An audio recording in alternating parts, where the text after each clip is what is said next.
Moksleivių krepšinio lygą remia Manija.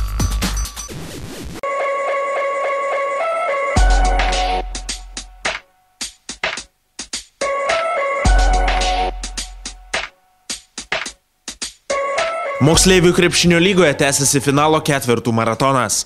Paaiškėjo stipriausia komanda vaikų mergaičių gimusių 1997 metais ir jaunesnių čempionate Manija. Pirmuosius aukso medalius iškovojo Vilniaus krepšinio mokykla. Šios mokyklos mergaitės finale 74-61 palaužė Kėdainių sporto mokyklos krepšininkės.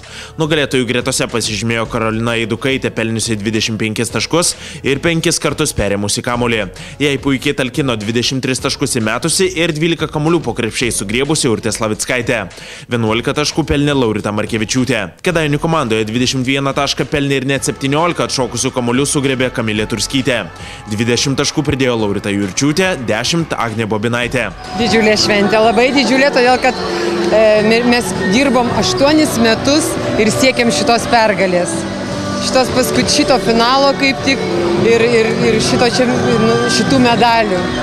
Merginos tikrai labai nusipelnė, labai daug dirbo ir matėsi aikšteliai, kad mes praktiškai ketvirtą kėlinį viską susitvarkydavom.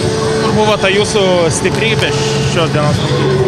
Stiprybė galbūt noras laimėti, mes turėjom tokį tikslą. Laimėti, būti pirmos, būti geriausios. Nežinau, mes labai iš tikrųjų stengiamės ir labai norėjom nugalėti. Bet buvo išties labai sunku, Kėdainiai labai stipri komanda ir pusfinaliuose buvo sunku patekti į finalą, bet nugalėjom. O vienu metu varžovės buvo labai priartėjusios, kaip pavyko susikaupti? Na, tiesiog mes žinojom, kad daugiau tokio šansų nebus laimėti Karūno į pirmą vietą.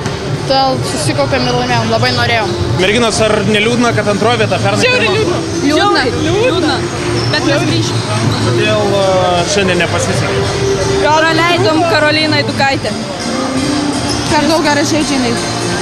Šiandien Karolina buvo pagrindinė pralaimėjimų jūsų priežastis? Taip.